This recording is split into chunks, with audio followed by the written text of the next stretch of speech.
Okay, we're back. We're here to talk about tequila. Welcome. I'm Lasan Georgeson, your host, and I have an audience member willing to come up and talk with me about tequila, or at least experience it with me.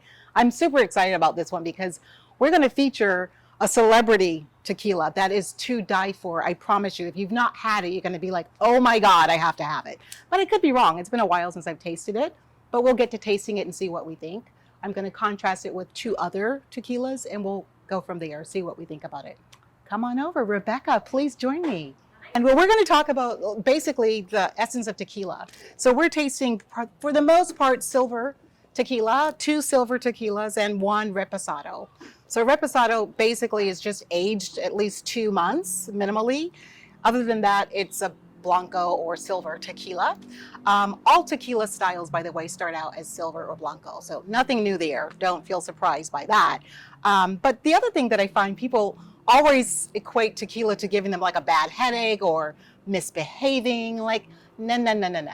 It's not the tequila. I can promise you that. Oh, it's not, my dear. No. It's a good excuse and it sounds good. It's like, oh my God, you don't want me on tequila. Why? There is nothing about tequila that you can't handle if you drink gin, if you drink vodka, if you drink bourbon or any whiskey. It's all proof. It's all like high proof alcohol. That's all it is. There is nothing about tequila that makes one crazy. We like to think that. It sounds good. It's like, oh my God, I get all messy and sexy and I'm so sad that I do these things. No. That's not true. That's in your mind. And maybe it's context to what environment you're in. I don't know, but it's certainly not the tequila. If you can drink anything else and you don't have those behaviors, not the tequila. Sorry to tell you that, it just isn't. So you can let that go, people. Okay, so we're going to start out with a couple of things. One, I want to talk a little bit about the history. People do not realize that tequila started out for medicinal purposes, believe it or not. You know that, don't you? I mean, it was used for multi-purposes, but medicinal was primary. I mean, very much so. You use the needles for different reasons. You use the leaves for different reasons. It was like multi-purpose. You didn't just use it for a palatable beverage. You actually used it for medicine. You used it for home goods. It was amazing. Roofing. It's just got so much quality to it. I mean, throughout history, plants have been used to cure things and as remedies, and they've figured out a way to distill it and make it palatable. Make it palatable and delicious. Yes. And not crazy, as we like to think it does. It doesn't make us crazy. Although there's some thoughts about that when it comes to absinthe, but it's not true either. But I digress. We are talking about tequila, and there are different styles of tequila, and I'm excited about one of them actually, but I'm going to contrast some with Rebecca because I think often we think blanco or silver is silver and blanco is blanco, but it isn't. There are variations, and a lot of that has to do with where it's grown. There's a lowlands that's, lesser above sea level, and there's a highlands, kind of like Scotch. So you have a different altitude that gives you a whole different result when you're drinking that tequila. So we're going to try some of both. We're also going to try a reposado that says it's aged, that gives it a sense of mellowing in essence without using caramel to make it mellow for coloring. So that's where we start out. Are you good to go with me? Oh, she's ready. So Always ready. I think that means we have to start. Enough of me talking. So the first one is going to be, I wonder if we should leave that beautiful one last. No, let's just do it. So I'm going to take a tiny sip and just cleanse my palate. That's a brilliant idea. Rub the alcohol. Yes, cheers. so cheers, my love. So we are tasting something that is outrageous. That's what I'm starting with. Might as well start with the best before we go into something different. Not that they're not all delicious. So here's who we're tasting. Aha! Feast your eyes on that, why don't you? Okay. The nose is, of course, fantastic. One of the things I really love about tequila is that it does have a flavor. It does. And they're very different from one brand to another based on how they make it, how they grow it, how they harvest. And it's an interesting, fun spirit. Right. It shouldn't just be used for shooting at bachelorette parties. No, really not this one, ever. Promise yourselves to never do that. It's too gorgeous, I promise you. Okay, agreed. Agreed. What else? Well, have you said enough? Until we taste it. Okay, fine. Or smell it. The smelling, this is a very intriguing nose for me. You definitely get the earthy quality, but it's not rustic by any stretch of the imagination. It's more earthy and inviting, not earthy and like, oh my God, what am I about to taste? I'm afraid, right? I get citrus notes. Yes. And it definitely is more about the vegetal or the green part of the plant versus the soil. Exactly right. Yeah. Which is more of a vegetal quality for me. I also love that. Oh, this is just so beautiful. It really is. Like I'm losing description because it's so beautiful. It's got, and this is going to sound insane, but it has almost a muscular quality. It's like an elegant strength. It's not wimpy by any stretch. It's not rustic hard. It's just like an elegant strength. It is awesome. Yum. Okay. I can't wait to taste it. Ready? Should we? Yeah. I almost don't want to. I want to keep nosing it. I'm also getting cherries, like a weird like cherries. It's this fruitiness that comes with a little deep inhale. Oh. I don't get the cherry, but I'm ready to jump all over this one. I'm so ready for this. Go. Okay, Rock, we love you already. So let's see what we think. Okay.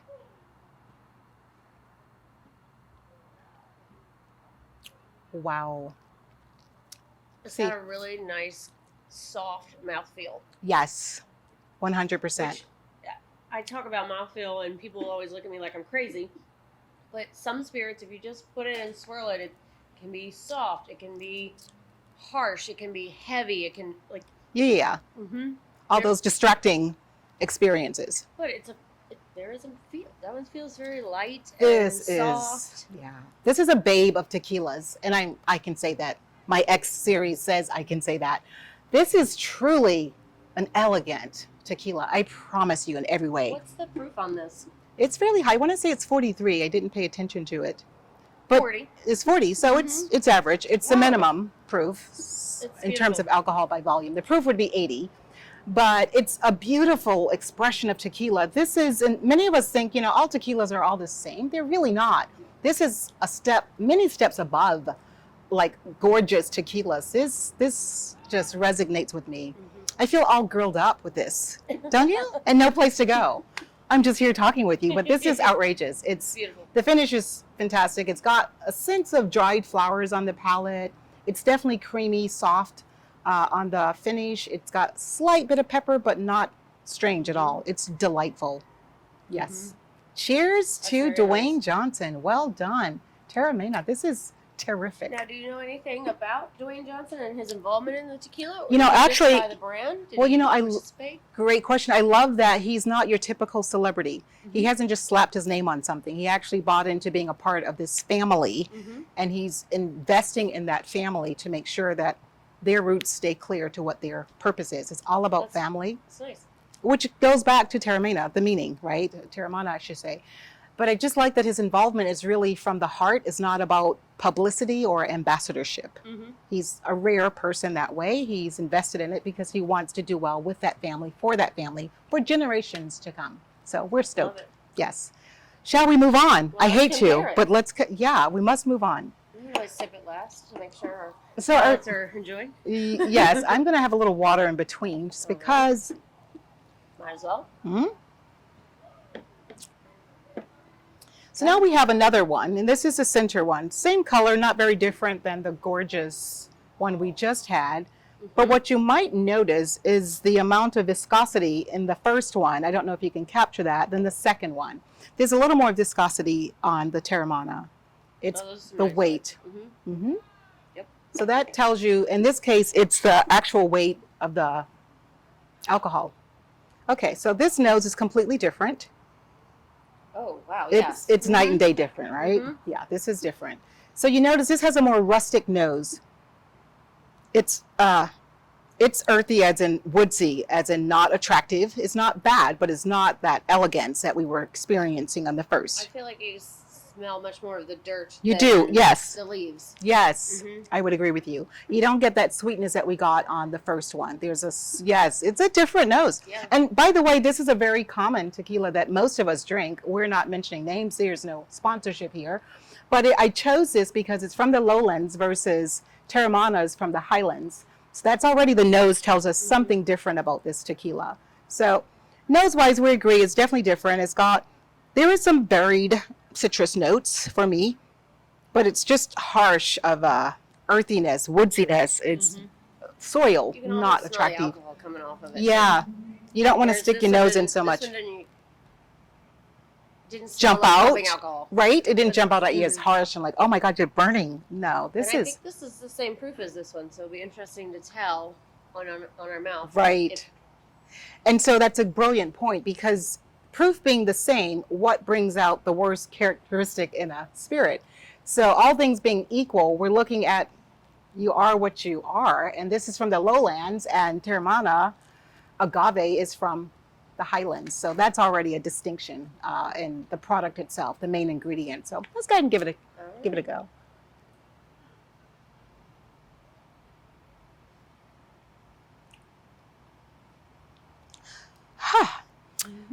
So You feel it. this one has some heat on it. This is this is hot. Mm-hmm. This has me hot. This is like, wow. So this has a bit of quite a bit of pepper spice. Mm-hmm. It's an angry tequila. Black pepper. Yeah, it's got black pepper, not soft white pepper whatsoever. This is almost aggressive in every way, shape, and form. There's not many nuances. It's not bad, but it's aggressive. This feels very much like something I would bury in a cocktail and hope to never notice it. Just, it's proof. I work with this tequila quite a bit, and it makes a very good cocktail to mix with other things. Makes sense. The strength of it. It's powerful. Proof-wise, it tastes all about alcohol. And it's not going to contrast to any mixer that you put with it. Because it is so one note. Right. Mm-hmm. This, I would agree. This one's got a bit more complexity. Agreed. So what Rebecca is speaking about, and I 100% agree, we've got Teremana that is truly nuanced in every way, shape, and form, aromatically and on the palate, whereby this one, unnamed, from the lowlands, clearly is one-dimensional. So you get pepper, you get aggression, you get vegetal, earthy, like soil. Not attractive, but not bad. Well, the person who produced this had a clear vision, which I do like, and they produced something that they had a vision for. Perhaps. But at the end of the day, two Blanco tequila, completely different, like night and day different. So what we can discern is the lowlands makes a big difference than the highlands. The process by which it's made obviously makes some difference, because we're getting notes that you should not get as strongly, whether it's by intention or not. So understand when you're looking at tequila that regions can make a difference. While they're all going to be Mexico regions, it's important to note that if it's highlands, lowlands, or else. Yeah? Okay, let's move on. What are we going to taste here? Next. We're aging it. That's right. It's a reposado, which means it has to be at least 2 months aged. Not very long. Not very long. Yes. Or that. Yeah? So aged in wood. Yes. And there we go. typically used, right? Yeah. Typically used wood. So, yeah. The nose is definitely interesting. It's a lot more restrained. So I don't get as much on my nose as I got clearly with Teremana. That was outstanding. But this is, it's not aggressive. It's definitely more restrained on my nose. What are you getting? Anything in particular?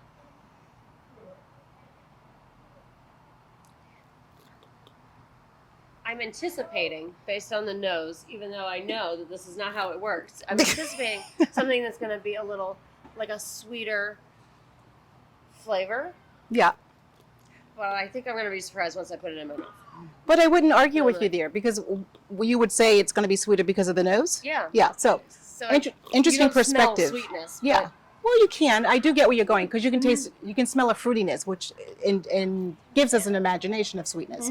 But I think to Rebecca's point, what happens when things are aged, you start to get its profile a lot more. So this probably had a beautiful agave note to begin with, because remember, all tequila start out with Blanco. So its normal state was sweet on the nose. So that's probably what you're picking up when it's aged.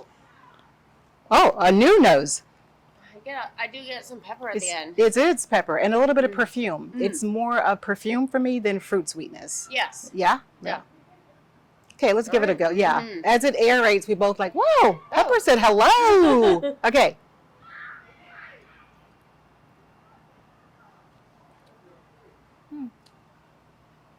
I absolutely enjoy this.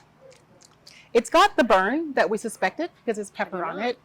And she doesn't enjoy it. It's got the burn. It's got a little bit of oomph to it. It has almost a whiskey profile, and I love whiskey, so it kind of. I get way too much black pepper on this one. Oh, it's totally black personal pepper. preference.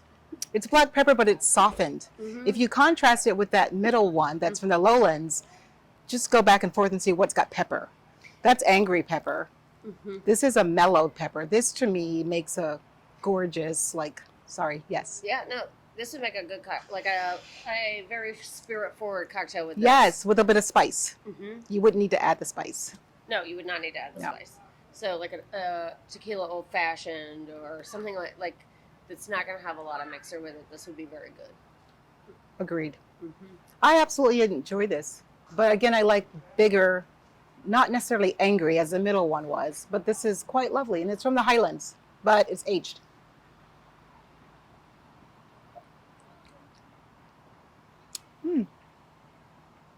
Yeah, I'm digging it. This one doesn't hit with the alcohol like that one does.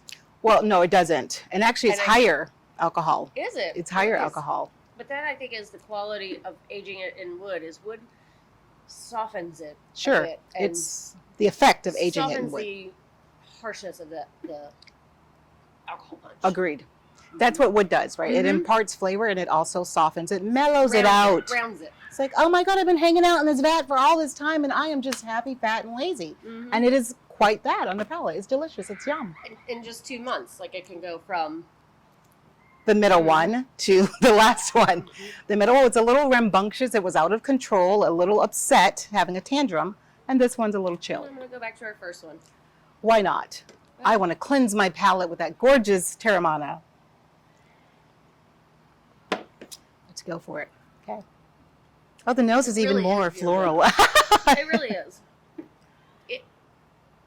Everybody's palates are different. People like different things. This is gorgeous. I really like this one. We agree. Mhm. Cheers. Cheers. Like.